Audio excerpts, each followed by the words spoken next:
Hi, I'm Chris from airwindows, and I'm following up on an earlier plugin that I've done for my free VST Patreon supported crowd. It's not the crowd that's Patreon supported, I'm the one that's Patreon supported, but the crowd is those who are given free VST plugins and audio unit plugins in hopes that plenty of them will come around and give me $1 a month on the Patreon. Works out at $12 a year, and I can definitely make a lot more plugins than like they used to be $50 each, and you'd have to wait for several years before $12 a year would add up to that. So I think people are a bit ahead of the game, and that's why I'm doing it this way. Here's the deal. I put out a plugin called Surge Tide that was very interesting. It has a thing going on where what you do is it kicks in and it won't react to immediate dynamic swings. You're modulating the rate of the rate of the rate of change. And I know that might sound a little crazy, and it does sound a little crazy. It sounds a little like this. Kick it in. It gets a little hard to keep track of what the thing is doing. But the most striking thing about it is that it's trying to sort of catch the swing of things, and it'll tend to swing upwards violently as soon as a beat hits. So when handled properly, like I'll speed it up a little bit, you can hear it trying to emphasize the beats, and the idea is you find the node for it, and then you back it off until it's not doing that so obviously anymore, and it'll come and sort of emphasize the beats and the motion of, your ocean. And then if you back it off a little bit more, you would hardly even know it was there. It's very clean. It's very free of any sort of artifacts, like the noises that plugins and compressors in general make as they continually try to come back to full volume and get cut back every waveform. That's almost non-existent with Surge Tide. The trouble is it's a bear to manage. It's not easy to make this thing work because you're basically having to find this node in the dynamic behavior and then back it off until you can't actually hear it anymore. So here's what I did instead.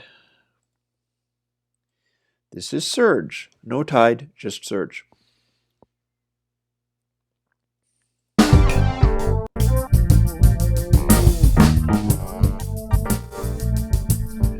You can hear what this one does.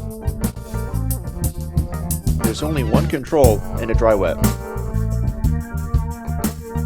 And here it is kicking in good and hard.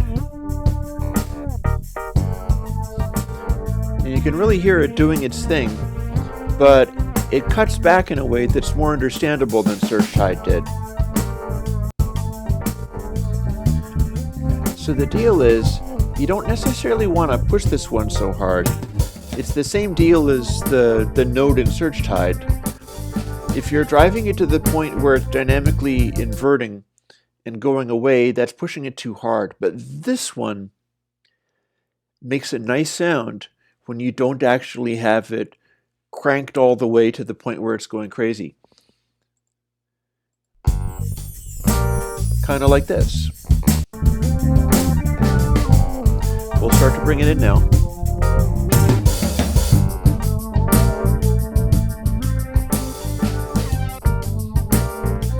And it's stepping on some of the dynamic peaks. Now it's stepping on them even harder. But you hear the way that it's emphasizing those beats. It's really pushing that hard. And I can demonstrate that even easier with a different track. Famous old Alien Kittens with all of its high frequencies and the low frequency thumps and all that stuff going on. We fire that up.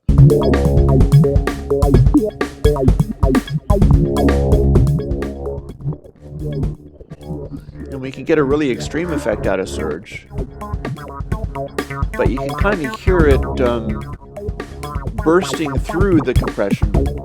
We don't want to be pushing it this hard. I've just got it cranked up so you can hear it's doing something. But then we dial it back a little bit. And then I'll sneak it up a little bit more, I think. No, that's actually where the node is. There's still a node. You want to find the place where it's dynamic inverting and then do less than that.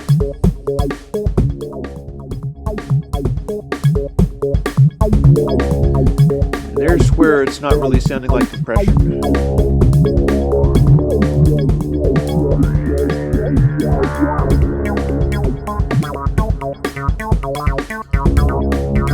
And so here's what you get. This is dry.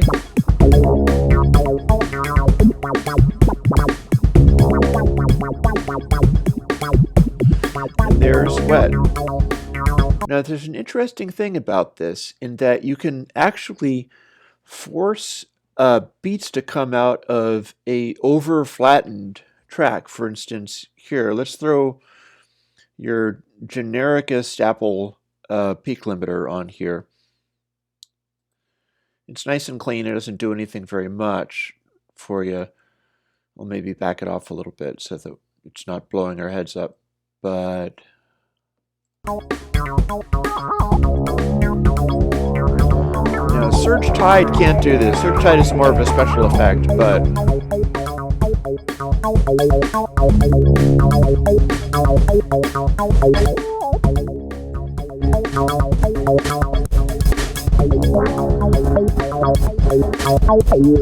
okay, that's actually freaking out the Apple peak limiter a little more than I expected. Fair enough.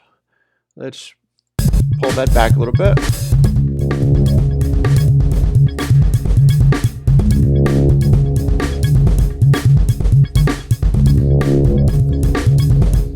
Then we got this crazy go nuts peak limiter going on. Let's turn this off, actually.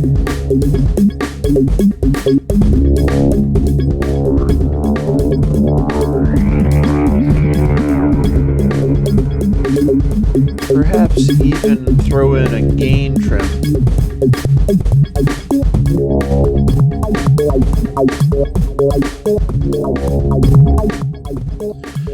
The new Apple stuff is goofy, man. I can't tell what direction to push these knobs. That one wants to be sideways, this one wants to be vertical. Okay then.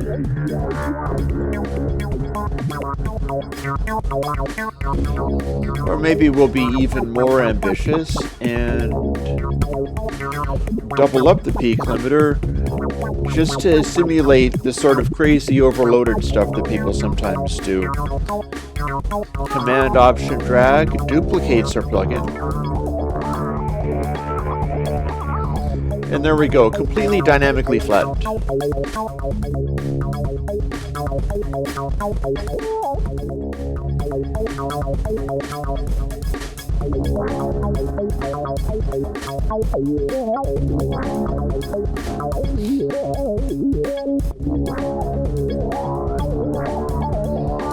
As much as I can dynamically flatten this track because it really kind of resists it. Anyway, this is all splatted to within an inch of its life.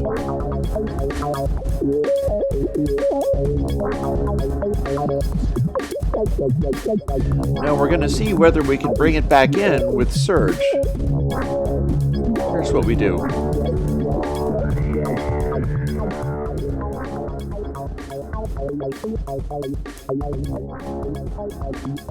We'll find the node, turn it up a little bit maybe.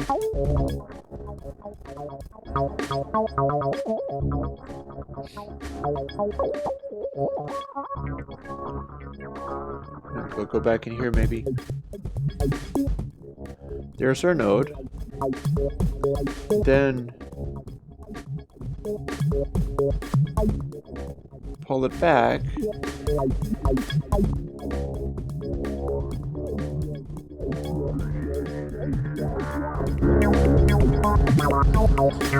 So this is our completely squished version.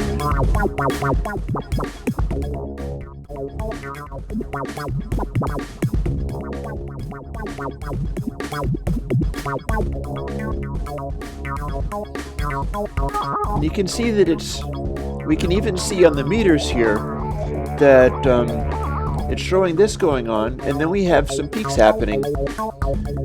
And they're fairly loud peaks, even though this has been limited to within an inch of its life. There's nothing left of this track. It's been completely splattered to death. But then if we put surge in, it's like it's synthesizing more dynamic attack out of the beats. Now we've destroyed it so hardcore that it's a little bit difficult to manage, so why don't we take one of these out and maybe go to the different track, because we might get bored of Alien Kittens over and over again. It is useful to demonstrate though. But with this one,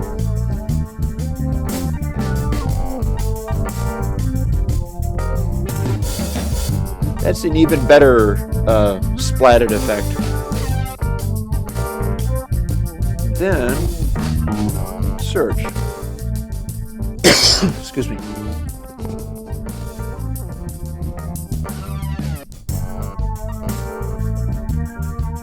Now, where's the node?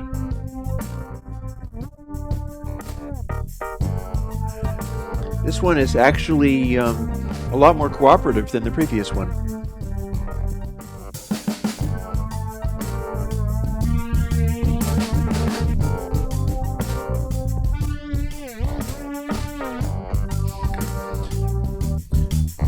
So check that out. We got an enormous boost here. Also, bear in mind, surge is cutting the gain, so one thing I might try to do is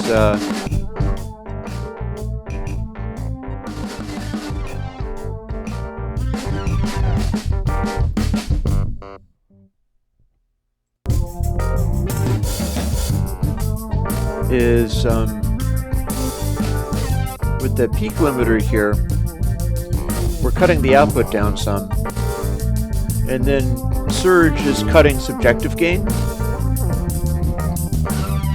So to level match it, what we do is we turn both of these on.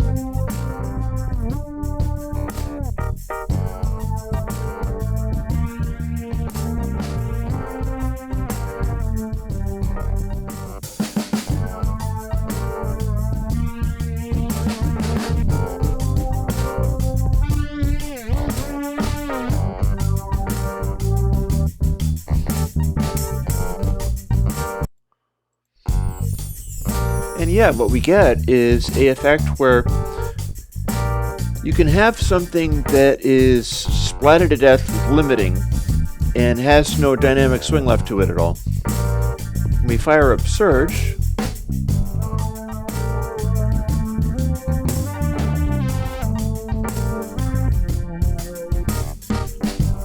step on some of that and our dynamic swing comes back.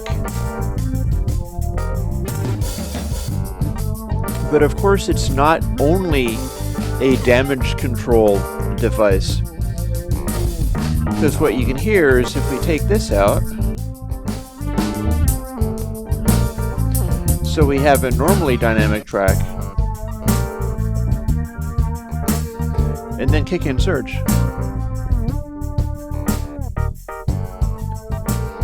You get a little bit of nice compression out of it, but with that nice sort of aggressive dynamic swing about it. The way that the ballistics of this compressor work is really something kind of special.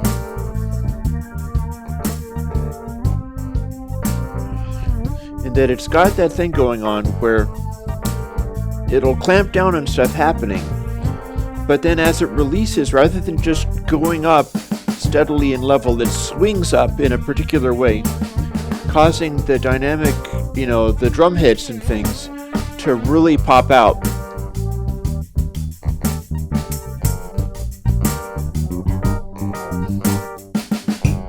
So it's your boogie compressor, as it were.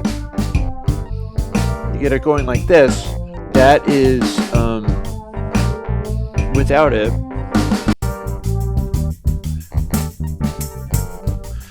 This is with it.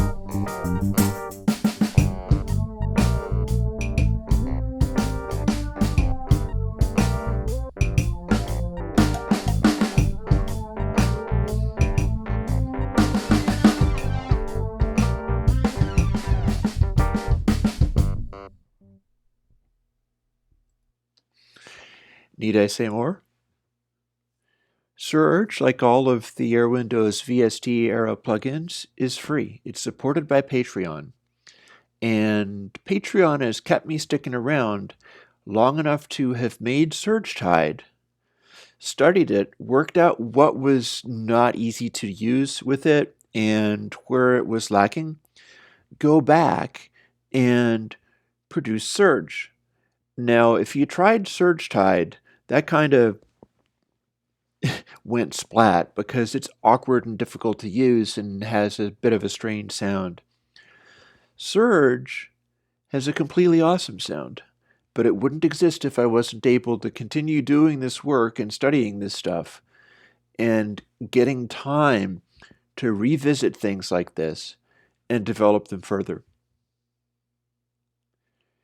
So Surge is the benefit of being able to be part of that process. And if you like a real ballistically interesting boogie down funky compressor, and who doesn't? Who doesn't like that? I hope you like Surge.